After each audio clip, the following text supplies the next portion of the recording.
Hello, Mark Schultz here, your Regional Labor Market Analyst for Southeast and South Central Minnesota with the Minnesota Department of Employment and Economic Development, here to give you your April 2021 labor market update.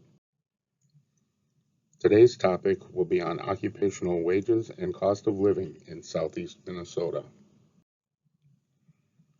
As you can see in the table, hourly wage requirements to meet the basic cost of living needs varies greatly depending on family composition, work status of the adults, and number of children in the home.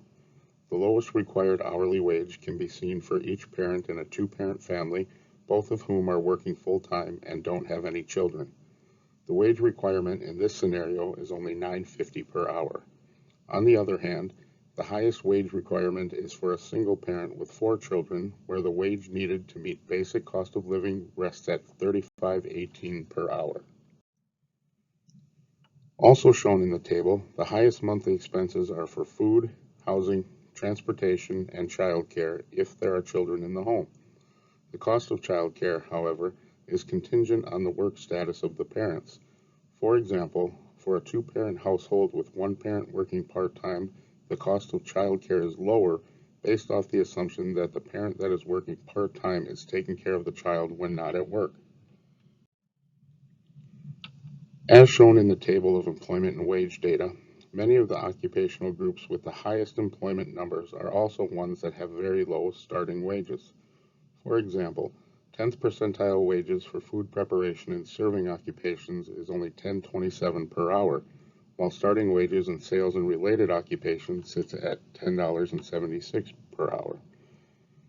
Median wages are still low for some of these occupational groups, including food preparation and serving at $12.10, and sales and related, which sees a median wage of $13.97. Many of the occupational groups with the highest wages are also occupational groups that have lower employment and may also require post-secondary education, such as a bachelor's degree. For example, computer and mathematical occupations and architecture and engineering occupations typically require post-secondary education, however, the wages are higher.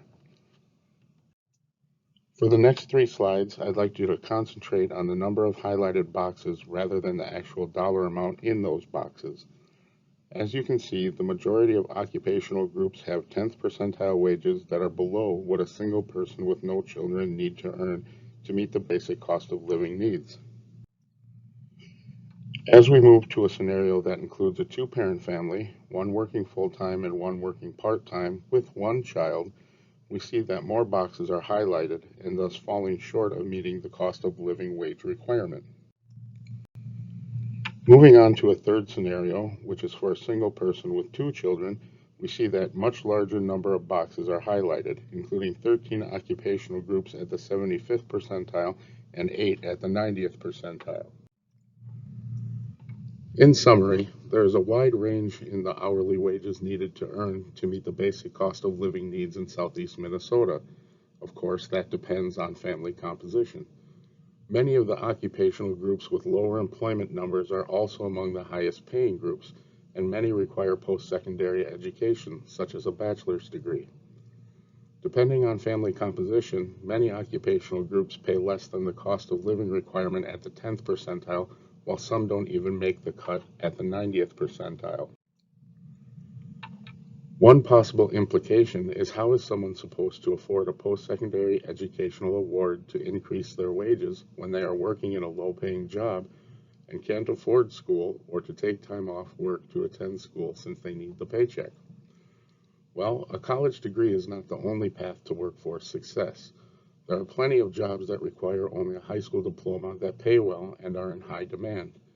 Some examples include heavy and tractor-trailer truck drivers with a median wage of $45,900, construction laborers with a median wage of $46,800, retail supervisors with a median wage of $41,483, water and wastewater treatment plant and system operators with a median wage of $55,782, and electrical power line installers and repairers with a median wage of $90,120. For more information on these jobs and others, visit the CareerForce website at www.careerforce.org. mark.careerforcemn.com. You can also look for labor market information on occupations using Deed's labor market data tools found at www.mn.gov/deed/data. As always, you can see more economic updates with our two publications, Minnesota Economic Trends and Minnesota Employment Review.